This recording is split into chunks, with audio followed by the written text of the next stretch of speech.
All right, folks, welcome back to Nino's Corner.tv. I am joined with a very special guest, Siadatan, right? Siadatan, is that how you say it? That's it. You got it said it right. right. All right, good. You are the filmmaker, the documentary maker, producer, director, whatever, of UFOs, Angels, and Gods. It's Think Again Productions, and it's on YouTube. And let me tell you, I watched this last night, and I can watch it again over and over and over because it correlates everything that's basically, you made a correlation between the Bible and what's happening in the world today with the UFO phenomenon, angels, demons, everything. It all comes together. It all mixes well, makes complete sense to me. But first, Ali, give me a second. I got to knock out a commercial. So Health with Nino, folks, health with Nino. Listen to this. Studies show our mental health changes based on how many or how few wrinkles we have. Anti-aging companies prey on that, but many of their products don't work because they fail to target the root concerns that contribute to the wrinkles. The true way to attack wrinkle concerns is by going underneath the surface of the skin in ways that promote youthfulness. This is why I highly recommend taking multi-collagen. This amazing product helps restore our skin's youthfulness by getting to the root of the problem that causes wrinkles. It works because it's a health supplement, not an anti-aging serum. My skin looks better. My skin looks better than it has in years thanks to taking it. If you've been looking for a great way to improve your skin's health and youthfulness, you'll love the wonderful effects of taking collagen. Get up to 51% today, off for the next 24 hours only by going to the link below, folks. Hit the link below. All right, Ali, sorry about that. I had to do it. No problem. Sounds good. I should try it. All right, so let's get into this. Your documentary is at thinkagainproductions.com, or people can find it on YouTube. It's an amazing documentary. It kind of relates everything with the Bible. And I don't know where you want to start with this. How do you want to kick this off? I always ask my guests, how do you want to kick off this conversation? Because you're a wealth of information. There's tons to talk about. So how do you even want to start this conversation? Well, I think a good place to start is the UFOs themselves. Okay. Because it's something that people are actually seeing in the world, in important people in government, and people we trust are talking about it, friends, family. I had a UFO sighting close up, which started the whole thing, actually. That's what really took me into the research. I was shocked. I was like, what? This is for real? And so looking into the Bible, someone brought to my attention that, actually in the Bible, there seems to be talk about these vehicles. And there's ancient astronaut theorists like Erich von Däniken, he wrote The Chariots of the Gods. And, Zacchaeus Sitchin, these guys, this was in the 1990s. And these guys believed that civilizations had been visited in the past, and they talked about it in their writings and in their drawings and all that. And someone brought to my attention that the Bible also had things like this. When I started to look into these passages, I realized, wow, the way the Bible talks about angels is very different than the way that the cultural perspective is. That comes from paintings, men with wings, with bird-like wings, little boys, Cupid-looking creatures. The Bible talks about vehicles. It actually, the word used is translated as chariot into English, but the Hebrew rechev actually means something you ride, a vehicle. The only reason people translate it as chariot is because until the modern age, there was no other vehicle but a chariot. So they had no point of reference. They had no way to relate to it. So they just put wings on the depictions, right? Yeah, I think that this was their way of saying they're flying here when it comes to the paintings. They're like, yeah, they get here somehow, let's put wings on them. But in the imagination of the culture, that became the way we think of angels. So in the text, like the prophet Elijah is taken up in a chariot of fire and horses of fire. And there are many, many other instances of these things in the Bible. And I thought, wait a second, that's interesting. And usually people turn these characters in the Bible into aliens. But for me, I was going to respect the text. So I was, okay, wait, so they're not aliens. This is actually how angels come and go. And that made the Bible a lot more real to me, at least. Suddenly the idea that God and his angels could come and, take Israel out of Egypt, give the law, and have all kinds of interactions with the human world, looking into the galaxies, looking through the telescope of Galileo. I was like, wow, this can actually happen. I can see now that this could be very real. So that was the first connection, was that the UFOs, they are not a new thing.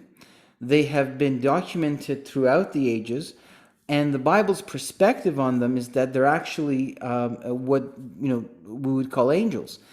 Darwin comes, and the new scientific age comes, and we're told, hey, the universe is a big place of gas and stones and rocks and dwarves and exploding galaxies. And we evolved here, and some other people evolved elsewhere, and now they're visiting us. And so the idea of an alien is created for us. But what if really the universe is what the Bible calls the heavens? I mean, that's what the heavens means in the Bible. The heavens, the word heavens, shamayim, means actually in the Bible, has three meanings. It can refer to the sky where the birds fly. So in English we go, it's talking about the sky, let's put the word sky. But it's the word shamayim. Then it refers to the area where the sun, the moon, and the stars are located. Sometimes the word shamayim is referring to that, and we call that universe. And then sometimes it refers to the temple at the heart of time and space where God resides. So suddenly I was like, wow, so the Bible actually does talk about the universe, it talks about the Pleiadians, a constellation, it talks about different constellations, for instance, the book of Amos and the book of Job. And I'm like, wow, the Bible really talks about the universe, and it talks about these vehicles and these beings that come and go. So maybe these are not aliens. Maybe this is the true nature of reality. We are, the earth is ours. These are the hosts of the heavens, and we are the host of the earth. And this is not the universe, this is the heavens. Now, what is it exactly? Well, we don't know, because we don't even know where we are. I mean, where is the universe? We don't have a larger context. Agreed. We don't know. Yeah, So, and a lot of people, when we start having this talk, especially my audience, there's a lot of people that are open-minded on it, but there's a lot of people like, oh, this is blasphemy. They can't be talking like this. Aliens are demonic. They're demonic. They're the demons. It's a demonic presence. Abductions are demonic. What do you have to say to those people? I guess we could say, and there's two parts of this question. There's that, and then heaven. You say it's what's galactic, right? It would make sense. It's the universe, because I always wondered, how could there be a war in heaven if heaven is a perfect place? But it makes sense to me if they're talking about it galactically. yes. Well, even in the English word, it's heavens. It's plural, because the Hebrew is plural. Because in the Bible, the word refers to the sky, to the universe, and to the temple at the heart of time and space. And that's why it's plural in Hebrew, because it refers to three different things: the first heaven, second heaven, third heaven. And so that's why in English it's translated as heavens, plural. The first heaven, the Wright brothers, pierced the secret of how to travel in the first heaven with the aeroplane. Then we got into 1957 with Sputnik. The Russians sent up the first satellite, and that started the space age. So now we were going into the second heaven. And perhaps, there's this idea of going, and when the angels of God come back, so the idea of war, UFOs crashing, or Jesus returning with an armada, and the guys that are here putting up a war with him, suddenly it becomes a lot more real. And I think that if it's going to happen in our time, then God is removing the veil, and we're not suddenly seeing it in a way that no other generation before us could have. Because we need to see it for what it is, because we're living it. I mean, the UFO phenomenon really kicks off in 1947, and prophetically, the way that the prophecies of the Bible are outlined, it seems that the Middle East and Israel and Jerusalem are very central, and that is the time where Israel becomes a country. Jerusalem becomes a part of the Jewish Commonwealth in 1967. So suddenly, we live in the generation where these prophecies could literally occur. And so there's an angelic portion, there's an angelic dimension. Now, as far as your question about abductions and demons and all of that, well, are all aliens demonic? Most people say that they're all demonic. They're all of them. Right. But you're saying that's not true, correct? Yeah, no, exactly. There's two sides. So first of all, I'm saying they're not aliens, they're angels. And angels are not bird-like creatures, and they're not ghosts. They are in the way that, like the one that rolls the tomb of Jesus and sits on it. Why would the scripture say, and he sat on it? Well, it's emphasizing the fact that it's physical. He sat on the tomb. angels, slay the army of the Syrians. Well, you could meet one unaware, it says, and you should be hospitable, we're told. So you could be entertaining an angel that comes to your house. So definitely, and nowhere does it say in the Bible that angels just take this shape to visit us. It doesn't say that. That's an assumption we've made. So first of all, we're not in the universe. We're in the heavens and on the earth. This is the host of the heavens. We're the host of the earth. And God is in the midst of his creation, and these guys come and go. And we call them in English angels, but in the Bible they have many different names. Angels just is a function they fulfill, which means messenger, but that's only one of the functions. In the Bible, they're called the sons of God. They're called the gods of the nations. And they're also called the malakim, which means the ones that bring a message. So in Greek, it's translated as angelus, angels. But that is only one function. So there's this whole armor. Now, what the book of Revelation tells us is that 1/3 have rebelled against God and have an agenda, and they have a leader. We don't know his name. He has different titles. The adversary, Lucifer. These are his titles, and so he wants to be worshipped as God, and he wants to be the number one principle of the creation. And he saw Adam, I guess, as competition, because God had made Adam to be his image bearer, to rule and judge and bring his instructions to the creation. We don't know how vast this thing is. We don't know what's beyond the universe. We know very little. And so Satan decided to take us out. Now, when I looked into the modern day UFO phenomenon, once I realized this thing is real, I started to see if there was any good research about it, and I discovered that some of the top researchers were Ivy League professors. There was David Jacobs from Temple University, Johnny Mack, head of psychiatry from Harvard, Bud Hopkins, a very prominent artist, and others, J. Allen Hynek, incredible researcher. These guys had looked into it deeply, and there was tons of information that was brought out before the digital age, before all the magic that people can create with their cameras. And so it seemed that the UFO phenomenon focused on this weird thing called abductions. And that was the heart of it, actually. So once I researched it, I'm kind of giving you the short version here. People can watch the documentary. So I interviewed Dr. Jacobs, who was the foremost researcher of abductions. And so people are saying they're getting abducted and hybrids are being created. And that then brought another part of the Bible to life. If the reality of UFOs brought the chariots of vehicles of the angels to life, the hybrids brought this idea of the giants of old, the Nephilim, to life. Suddenly I was reading the book of Genesis, the sons of God, and had relations with the daughters of men, and they created Nephilim, or giants in English. And this was 1996, 1997. This is when the research started into the Bible. And I was like, so there wasn't a lot of writings about it for me to consult. This was kind of like this revelation that was coming. And I was like, wait, there was hybrids in the past.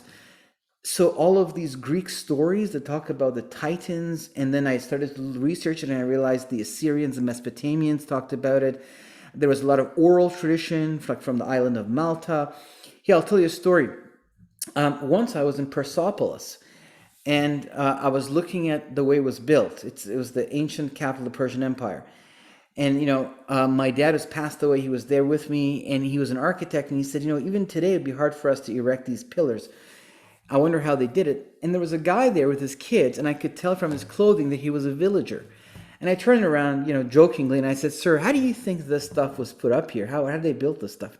He let go of his kid. He straightened his back. He took my question really seriously. I was like, wow, he's going to give me an answer. Wow. And he said, well, according to the ancient cuneiform writings, they were champions that lived among them. And these champions were giants. And they are the ones who taught them how to build this. Oh, and I was like, whoa. Gave you a direct answer like that. I mean, just like that. Like, I was shocked, especially I was kind of like basically arrogantly joking with him, like, yes, this like, guy, I'm not gonna know these. Yeah, I was like, flipping. So suddenly I'm looking at all of this ancient history, like Gilgamesh, the king of Uruk, whose story we have found now. We found his tomb. They have to go and excavate it, but they have these instruments, electromagnetic instruments.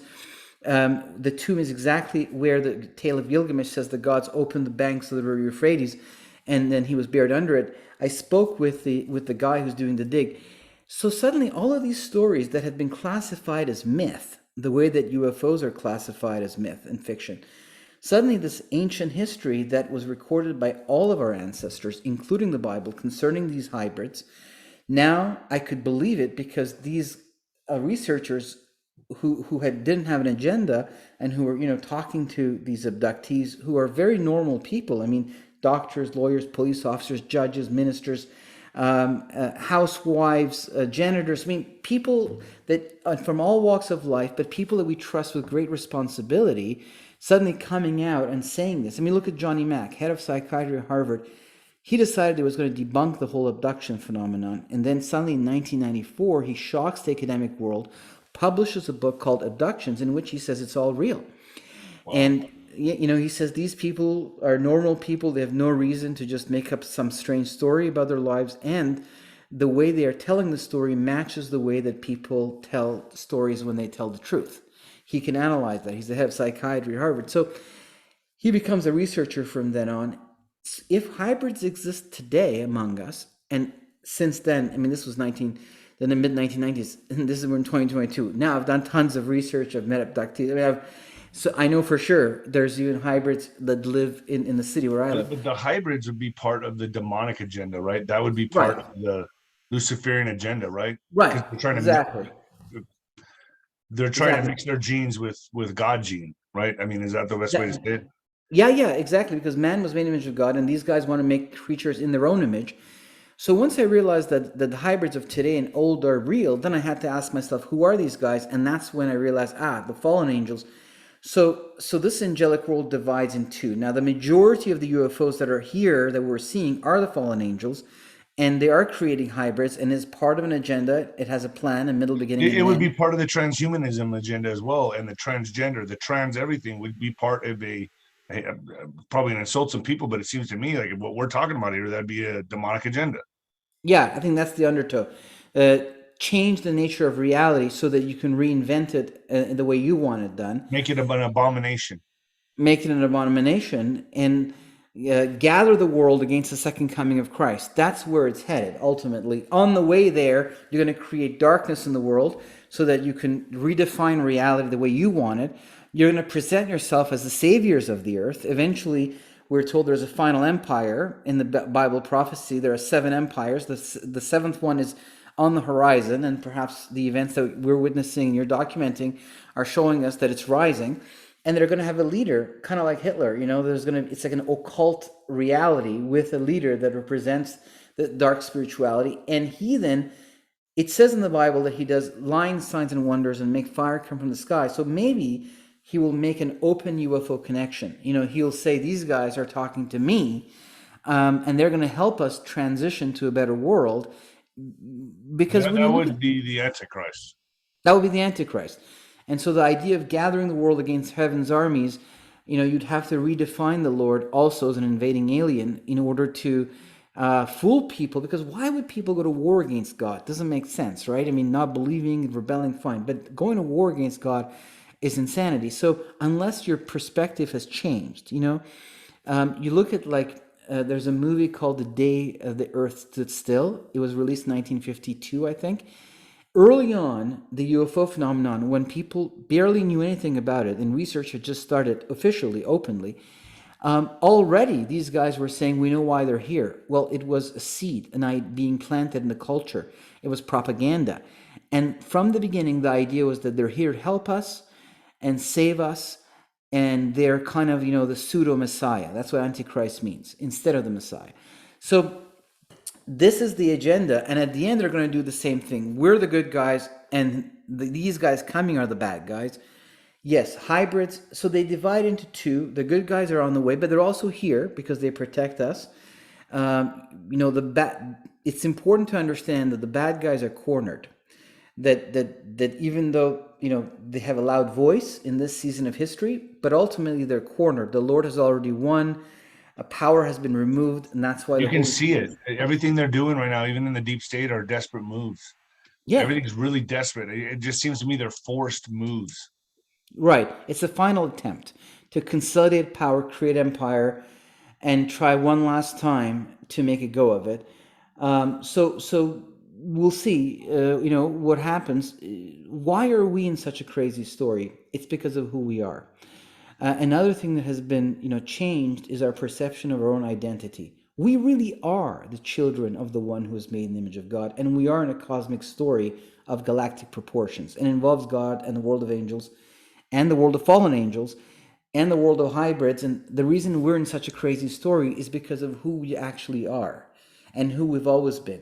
And so, God has been telling us the story in his word, and that's why people who publish it and translate the Bible are killed and burned, and the Bible is put in a closet and people try to hide it because it has the information that reveals the true nature of reality. So suddenly, the UFO phenomenon and the reality of modern abductions brought to life for me, the angels, the hybrids, the story of the Bible, and then there was another breakthrough, and that had to do with the gods of the nations. There was another gentleman who's actually John Peel. He's in documentary. One day I came to see him, and he said to me, I know where the throne of Satan is. And I was like, you know where the throne of Satan is? Where is it? He said, well, he said it's in the city of Pergamum. I'm like, well, how do you know that? He says it right here. And he showed me in the book of Revelation, Jesus writes 7 letters to 7 congregations. And we don't think about it that he actually wrote letters, but because they're tucked away in the book of Revelation. And to the church of Pergamum in Asia Minor, what's Turkey today, he points out that the throne of Satan is there, and he says it twice. So I went and started looking into it. This was before the internet, so I had to go to the library, and I was a graduate student at the University of Toronto, so I had access to one of the best libraries in Canada. So I went there and I started to dig in, and I found the writings of an archaeologist, a German engineer. He had dug up this thing in the city of Pergamum, which was the altar of Zeus. And He said in his notes that, if the Christ was actually talking about a real thing, the throne of Satan, this was the closest thing to it. And so I thought, wow, this is interesting. Where did he take it? Well, he took it to Berlin. He got the permission of the Ottoman Empire. He put the pieces on a train. He took it to Berlin. And these occult people, in the early 20th century, leading to the Nazi movement, it was huge in Germany. They petitioned the government to create a museum where they could reassemble the entire altar. Usually in museums, you just put like a pieces of the stuff and the rest is in storage. They're like, no, we need to reassemble the altar. Oh, wow. And they got the permission. And even you look at the Museum of Pergamum, I think it's called now the Museum of Berlin, it really looks like a temple. It doesn't look like a museum, And there's the gates of Ishtar there, which are the actual gates of the city of Babylon. The actual gates of the city of Babylon is in that museum, and the altar of Zeus. And this opened the door to the connection between the gods and the fallen angels. And I was like, wow, were the gods real then? Like, I always thought they were just myth. So I had this program that allowed me to search the Bible. I could isolate a word, and I isolated the word gods, and I got close to 1,000 passages that the printer spit out. I had no idea that it was going to be like that. And I went through it and I realized, wow, the Bible talks about these beings as though they are real. It says they're judged. It admonishes them. It tells them to worship God. And so suddenly all of these stories from the ancient world in Mesopotamia, in Egypt, where the codes of civilization were handed down by the gods to the nations, the way that God handed the codes of law to Moses and to Israel. Suddenly I could see, wow, the same way that the story of the Bible handing down knowledge to the Jews and eventually God himself coming among us was real, but so was the writings of these other nations, whether it's, the Hinduism or the laws of Hammurabi, Islam, where did that come from? So all of these other codes, they were also, the fallen angels were passing down into the human world the matrix of civilization, the very codes that would define reality for people. What is right? What is wrong? Who is God? Where are you going when you die? What are the laws that should govern culture? This is how you unite with me. This is how you should build temples for me. Measurements of temple building was passed down the way that Moses received measurements, or Solomon. So the same way that God spoke through the prophets of Israel, the fallen angels presented themselves as gods. False religions and basically disinformation back then. That's it. That's the root of disinformation, even to this day, because we are in this spiritual tale even right now. And so what's really behind the scenes, what's behind the deepest of all the states, is this angelic reality, which has two sides. So God speaks through the Spirit, through his word, through angels, through dreams, or directly in our minds. These guys, they present themselves as gods. They speak through mediums, the channeling of the dead, occult spiritual practices of all kinds. That's how they connect to the world. But what they talk about at the foundation level is seriously big information, like the codes of reality. This is how you have to see reality. We're going to give you a glass that you put on your eyes and you'll see reality. And that's why in the documentary, I started by saying that all the civilizations attribute their genesis to gods. So that was another piece of the puzzle that fell into place. Out of the world of myth, the gods came to reality, their hybrid offsprings came to reality. And now I could follow the story into the 20th century, and I could see the fallen angels were now rebranding themselves as UFOs, or modern day aliens. And they're preparing to rebrand the second coming of God. And I met other people who were thinking about these things, who believed the same thing. And I thought, okay, how come we're all receiving the same message? Perhaps I should put this in the documentary and let others like yourself consider it. So the world of angels had slowly become, and there's a whole process, become this weird place of magic, where angels are like, feather-like creatures who operate in magic, nothing to do with the universe. And then the scientific age, the age of enlightenment, had brought into our attention this concept of aliens. So people no longer saw the connection. You had aliens on one side, angels on the other. And the fallen angels were this, weird concept. That's why there's this divide. That's why half my audience says, no, it's demonic. The other half still believes that they're with wings, and I get it. Yeah. And then the gods were mythology, the hybrids were mythology, the UFOs were a brand new thing, the angels were all there. So everything was distorted in the mind. And once I removed the distortion and looked at it from the Bible's point of view, all of these characters fell into place. So all the nations were given into the hands of the gods or the fallen angels. God chose Israel. And when the Messiah came and the Holy Spirit was given, as the Holy Spirit poured out from Jerusalem into the Roman world, it toppled the age of the gods and brought in the new age that we're in right now, where we talk about only one God. Monotheism was brought in. History moved forward, reality changed, and the code of God's knowledge began to be given as a gift to all the nations. And now through it, we have information that prepares us for the age that we're living in. And yes, the hybrids and all that stuff, that's demonic, but the good guys also use vehicles like you see, in the chariot that took up Elijah. Other passages that talk about these chariots in the Bible are associated with angels. So it's not only the fallen angels that use this stuff, but the good angels too. That's why a battle is possible, because they're at par with each other technologically. So the hybrids also help with the abductions, correct? They do, yes. So I mean, these hybrids are taken from human DNA, mixed with the demonic, whatever, alien DNA. Yes, and then they create this hybrid, which is, you look at it and say, well, it's not their fault, they're hybrids.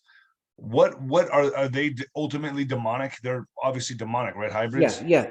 They're demonic, and they're never to have existed. That's why when you look at it in the Bible, they appear in many places. They're always destroyed.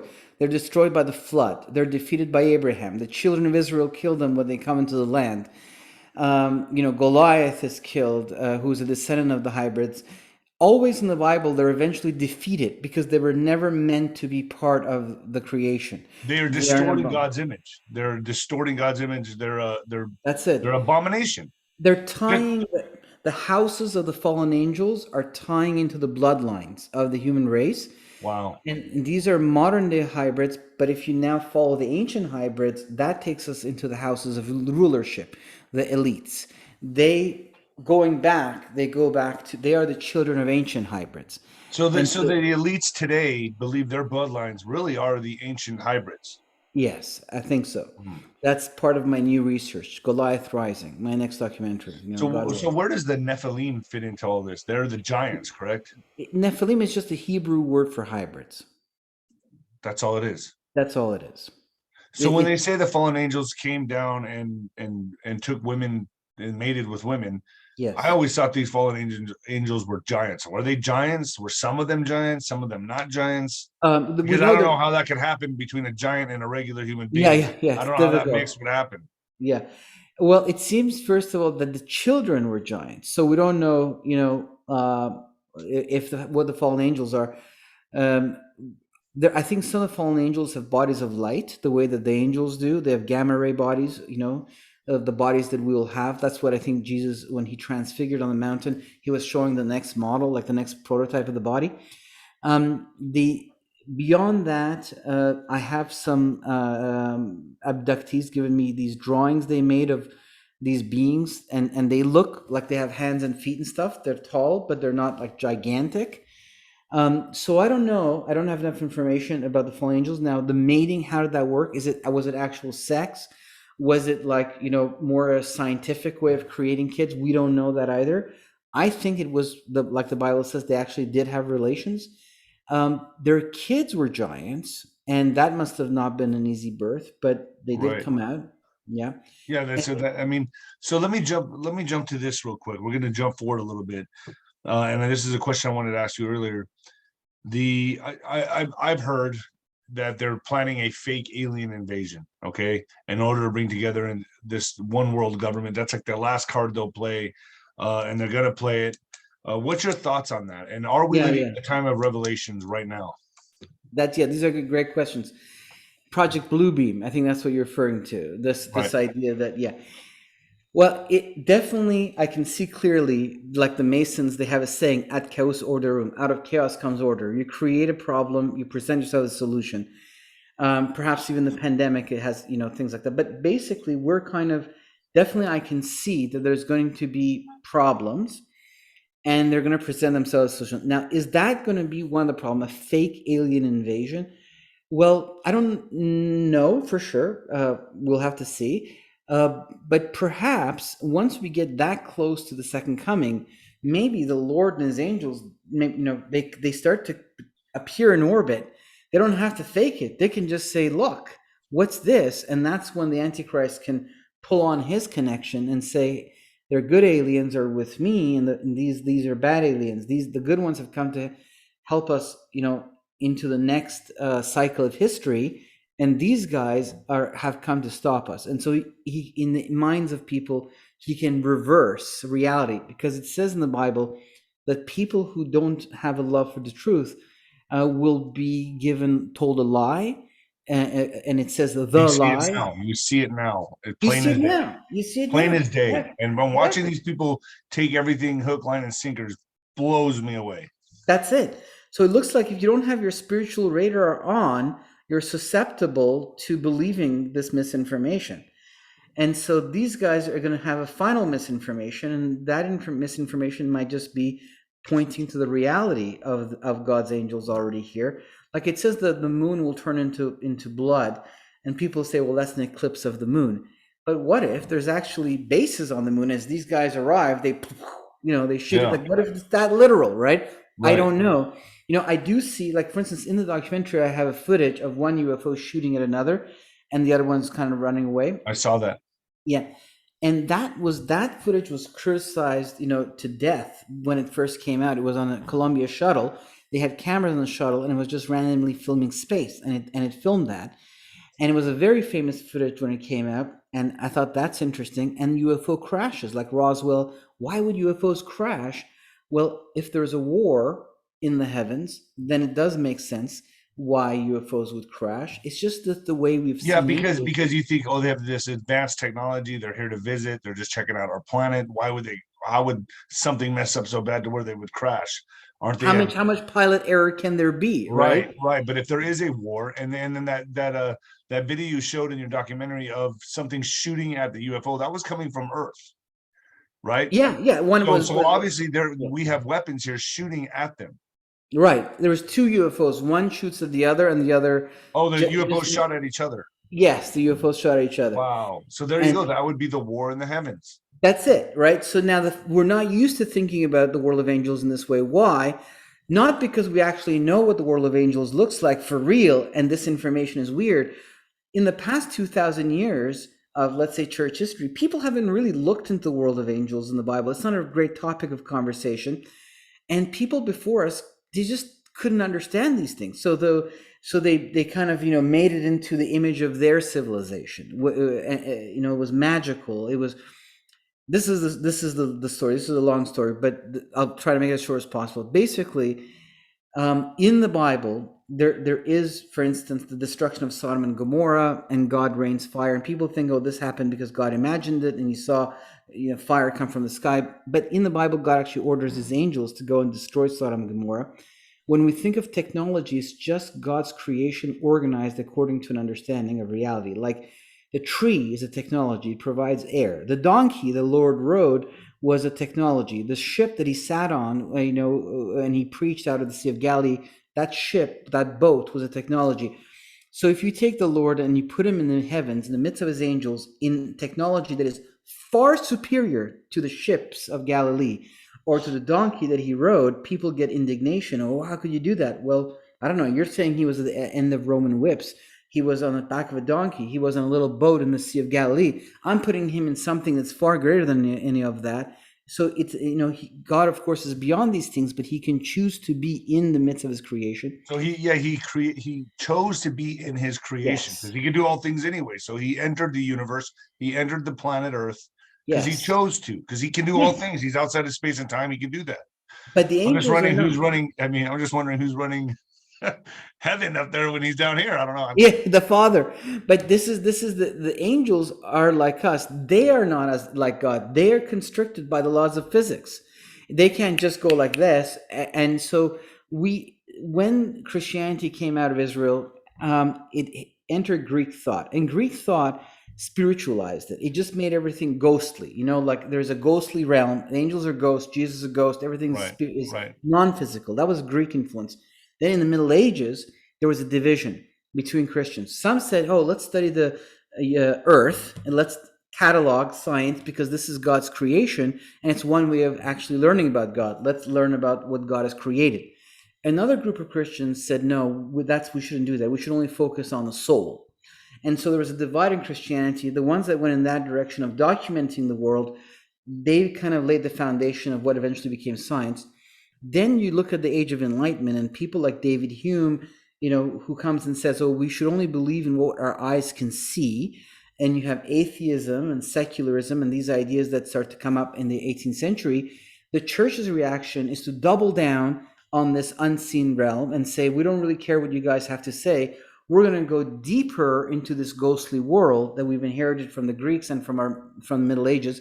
And the angels were cast as magical beings of this ghostly world in the imagination. So come the 20th century, God removes the veil and says, no, guys, look, my Bible documents the coming and going of angels with these chariots, and you're seeing it today, and this is where we're headed. Don't be fooled, because it won't make sense what's going on. And so suddenly it looks like a shock, because we have one view, and now we're seeing something that's totally new, and we're going, how is this possible that this is the reality of the world of angels? Well, first of all, it's important to understand that our understanding of angels was basically made up. Basically, we didn't have an understanding of angels.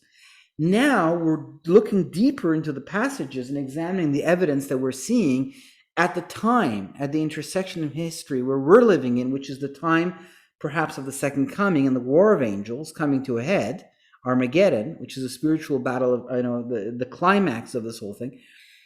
And so we need to understand it. And so God is unveiling things previously hidden to other generations. And the same way the UFO phenomenon unlocked. Hence Revelation.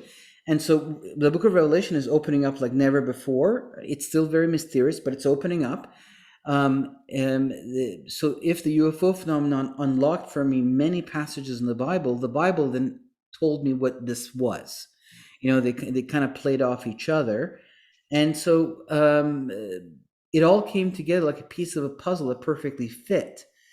And I thought, okay, I need to share this with the world. I think I'm onto something here. And so that's how the documentary was made. Yeah, it's an incredible documentary. And one thing that you showed on there that I was like, bingo, I saw this as well, that there are old, in Australia, there's cave dwellings, and there was prehistoric depictions of what looks like, and these are millions of years old, of what looks like aliens on the painting on the walls. Right. And I saw that one depiction that you have on there, a prehistoric depiction of a UFO.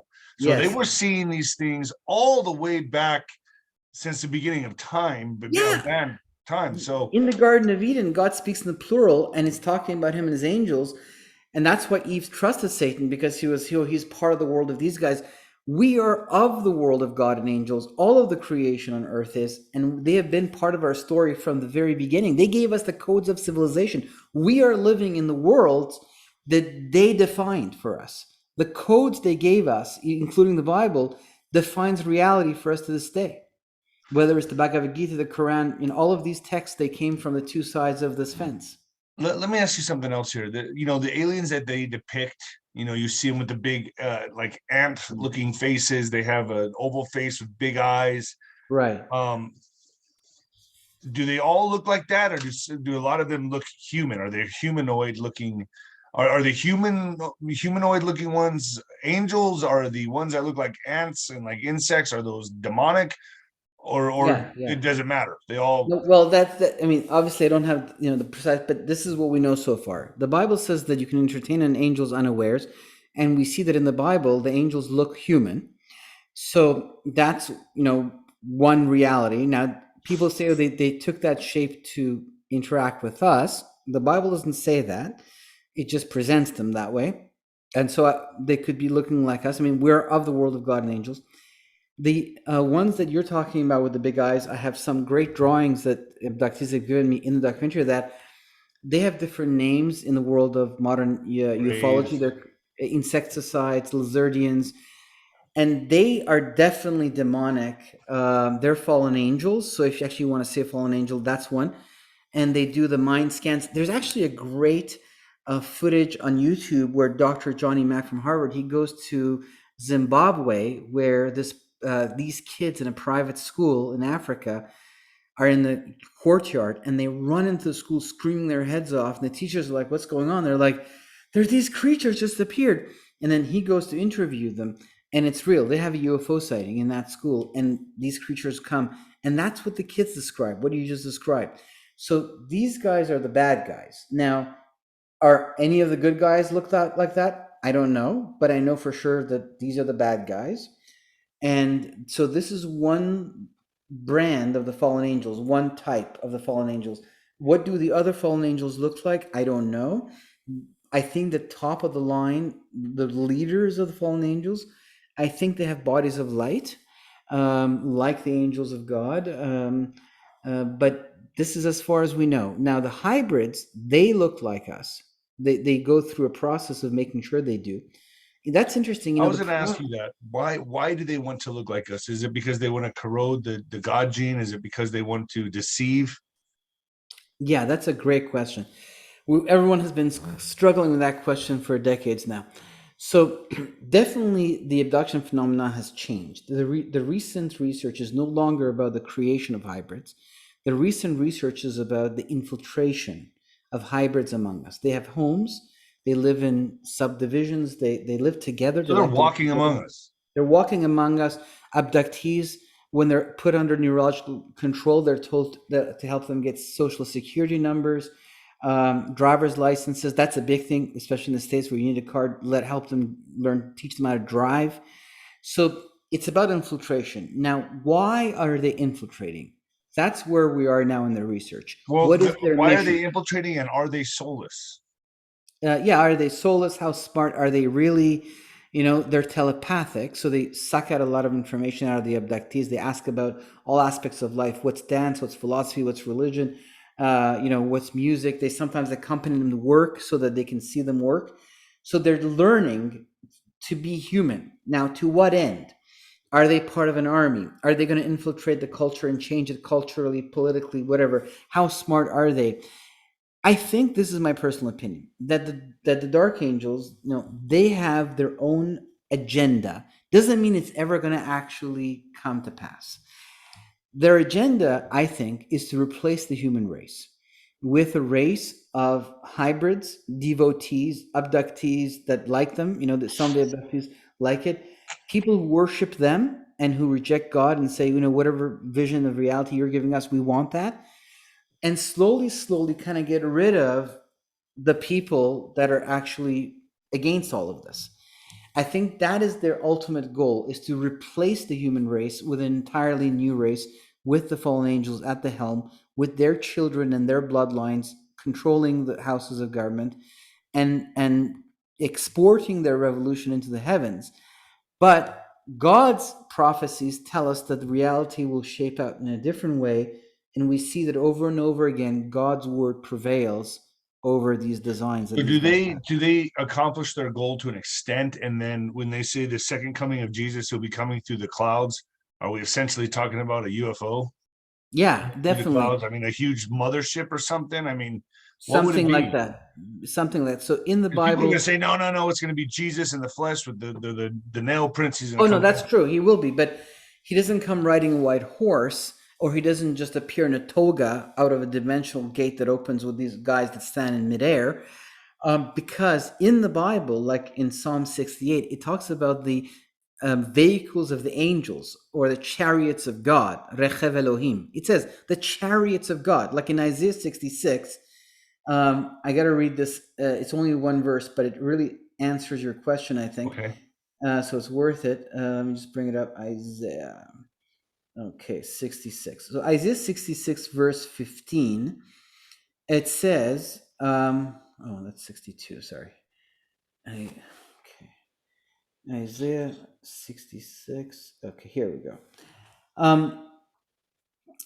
It says, "For behold, the Lord will come in fire, and his chariots like the whirlwind, to render his anger in fury and his rebuke with flames of fire. For by fire will the Lord enter into judgment, by his sword with all flesh." So this idea that God comes with his chariots. Now, what's the Hebrew word here? It's the word _𝗵𝗂𝗃𝗏, which is the word that it's what Ezekiel saw. Ezekiel saw a vision of this thing. And so it looks like it has a crystal-like expanse.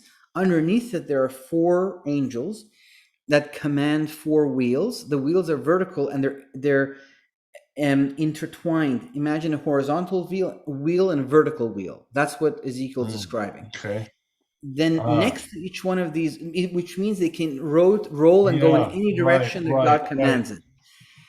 And next to it, there's these creatures that are awesome. They're like, their description is fantastic. And there's 4 of them. And above their heads, they carry an expanse upon which is a throne and where God sits. This is the _𝗵𝗂𝗃𝗏. This is the chariot of God. The angels, their chariots in the Bible are called rekev, not _𝗵𝗂𝗃𝗏. It's from the same word, from the same root word, to ride, but they have their ride. And the Bible says, for instance, at Sinai, there was the rekev Elohim, the chariots of the angels. Then we see that God himself has one, and so he's in the midst of it. His throne is a mobile throne. He can go anywhere he wants, and he's carried. So this is what it's going to look like. And so, yes, it's going to look like what we in our culture would call UFOs. And that's why the bad guys that are here, they can easily turn the Lord into an invading alien force and possibly, get the kings of the earth. Like it says in Psalm 2, why do the kings of the nations rage against God and against his Messiah? Well, they're going to gather by when they're deceived, thinking they're, defending the world against something. And especially if the Antichrist can call upon the powers that are behind him to come out of the shadows, and he can say, look, the good aliens are with me, trust me. And as you said, people believe it because they don't have a spiritual side to their soul, and so they're scientific. They're more, science is their religion. That's why they can buy into all this. It's been prepared for them. A lot of these guys, like you look at like Galileo, Newton, these guys, they were Masons too. I mean, they were brilliant thinkers, but they were Masons too, and there's all kinds of ideas. They don't want to accept the concept of God. That's just too out of the question. It's make believe. It's fairy tale. Yeah, this brings it down to where people can understand it. Your documentary honestly brings it down to where everyone can understand this. Good. I'm glad that's what you got out of it. We released it in 2006 and it went viral. Like it became one of the most watched things on Google Video, which was kind of the ancestor of YouTube. I think millions of people have now watched it over the years. I just recently put it back up on YouTube because I had a change of life and I decided that I was going to continue to talk about these things. But for a while, I'd kind of stopped doing this. The UFOs, angels, gods, hybrids, all of these things are connected in the Bible, and they form, the world of angels and fallen angels and their children. And we are of the world of God and angels. And the Bible's historical and prophetic writings tell us where we came from, where we're going, what's going on today, and how it's going to end. And this reality of the UFOs we're seeing around us, where is this all going? It's essentially going to go to the second coming and the battle of Armageddon. That's where it's like a soup. You got the potatoes and the meat and stuff, and it's cooking, and then finally it's a stew. How far away do you think we are of that? I mean, we're in it right now, I would say. This is just me. Don't quote me like, people. I'm not making a prediction of any kind. But if you want my educated opinion, I would say that 100% I'm convinced that it's going to occur in the 21st century. I have no doubt that the second coming is going to occur in the 21st century. If someone had to put a gun to my head and spit out some dates, I'd say 2047 or 2067 are two dates that I lean towards. Yeah, that's still kind of a ways off, so it's gonna be a battle until then. Well, there's a lot of things that have to fall into place. Right. There are some great wars prophesied. Then these wars have consequences the world has to digest that allow. I think the rise of Russia and Iran and other countries is prophetic, and it's leading us to one of the prophecies. On my YouTube channel, where people can watch the documentary, I just put up a talk on this prophecy, and I go into detail into what's happening in these countries and why this could happen. And I'm in my head putting that war at 2029. Wow. And then that's going to have consequences because God, defeats them, it says, and he will be glorified. So I think the consequences are going to be twofold. On one hand, there's going to be upheavals in those countries. Governments will change. People will come to the Lord. I think it'll be the final, jihadi movement. That will be the end of them. This will be their final jihad. It's the non-Arab-speaking Islamic countries, Turkey, Iran, and huge portions of Russia are Islamic. People don't talk about it, but Chechnya, huge. When I don't know if you remember this, but a few years ago, these guys in France, they killed these cartoonists, Charlie Hebdo. They had printed a picture. I heard of that, yeah. And the most protests in support of those guys and against the French government was in the Russian Federation. It was in Grozny. Close to 1 million Muslims came out and marched in favor of the guys, the terrorists, and against the government. So France. So the Russian Federation has a huge Islamic connection. Then there's Iran, Turkey, and all these guys. So there's going to be change in these countries once they're defeated in this war. There's going to be a spiritual revival in that part of the world as they realize, wow, they're going to be God was with Israel, and they're going to have a change of mind. And I think the economy is going to suffer between now till the end of the 2020s. I think the economy is going to become more impoverished. As some people are saying, we're in the super cycle between the two Great Depressions, 1930 and 2030. If this war happens in 2029, I think it'll put us into a period of time where government and big industry are going to be the main employers, and it kind of creates the right atmosphere for totalitarianism. So I think that I see the 2030s as the time of the rise of the Antichrist. We're going to see him on the stage, and it'll be like Hitler. Like it's like a template from the 20th century. There was the Great Depression, then there was the rise of Hitler, and then his rule is going to be for 7 years, and that's how long the World War II lasted. So going kind of to close to the 2039, 2040, this change has happened in the world, and now this guy's come. The 2029 war is digested. The upheavals have happened as a result of it, and this guy comes to power, and then his rule might be from 2040 to 2047. But that's just an idea. And also 1947 is when Israel became a nation, and so that's an important year. You have to count from 1947 as well. So that's the 100th Jubilee. 2047 is the 100th Jubilee. So it's 50 is a Jubilee year in the Bible where inheritance is returned to people. Aren't we in a Jubilee year in 2022 or 2020, was it?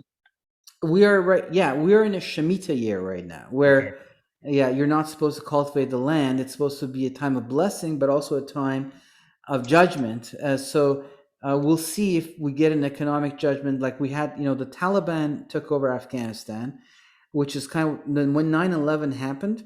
There was a guy, he wrote a book, The Harbinger, Jonathan Cahn. He said that was a judgment from God calling America back to himself. But instead of kind of showing humility, America decides to rise and build better and become stronger and goes to Afghanistan. But economic judgment follows. So 2001, 2008, every 7 years. So we are now in the third 7 year, 2001, 2022. Now we're in the third, 7th year. From there, so there could be economic judgment. The store in Afghanistan backfired. The Taliban took over 3 days after America left, and so that didn't work. There could be a terrorist attack in America. So we'll have to see if we're going to get an economic judgment in the fall of this year. But this would be in harmony with the Shemitah year and things that happen. And if we do get an economic judgment in this year, and there's a bust, like there's a massive deflationary bust, a crash, that's where quantitative easing and money printing will have to come in at the bottom even more than before. And that unleashes us into an inflationary cycle with interest rates and inflation rising, slowing the economy down. So by the time we get to 2030, that's when a depression can begin, especially if this war happens in 2029 with these powers that have now risen. And this is all me just making up. Don't believe anything I'm saying. This is just me just kind of going off with a bunch of theories. It's an educated opinion from what you've researched. I mean, yeah, that's all it is. So don't bank on it or anything. But it's interesting either way. Yeah, the documentary, that's a different story. I put a lot of research and prayer, and it's all biblically based and all that stuff. But this is just, just me going, okay. Well, I got to tell you, Ali, what an amazing interview. Thank you so much for this. My audience is going to love this. And what's the name of the documentary once more? So the documentary is UFOs, Angels, and Gods. You can watch it on my YouTube channel. If you go to my website, thinkagainproductions.com, you'll see it right there. It's free, but you can come to the bottom of the page and donate if you want. Please do support the work we do. You can sign up for my newsletter by coming to the bottom of the front page. It says stay informed. Put your email in there. If you double click on the documentary, it'll take you to my YouTube page. There's also many other videos you can watch. After you've seen the documentary, you can become, subscribe to the YouTube page and support it and share it with friends and family. And both my Facebook and Twitter handle are the same, at UFOs, Angels, Gods, one word with no end. So follow me there. Thank you so much for this opportunity. I really enjoyed it. Yeah, and this was incredible, man. I mean, this brought a lot of it. It kind of made it more believable. I understand it better now. It makes complete sense to me. It put a lot of the pieces of the puzzle together for me. So, I mean, this was just an incredible interview. So thinkagainproductions.com, folks. Thinkagainproductions.com. The documentary is called UFOs, Angels, and Gods, and it's on YouTube right now. You can go over there and check it out. And you can donate to his page, thinkagainproductions.com. Ali, thank you so much. Thank you so much. God bless you, sir. Let's keep in contact. I'd love to have you on again. Anytime. Have a wonderful day. You Cheers. too. Goodbye. Thank you. Bye.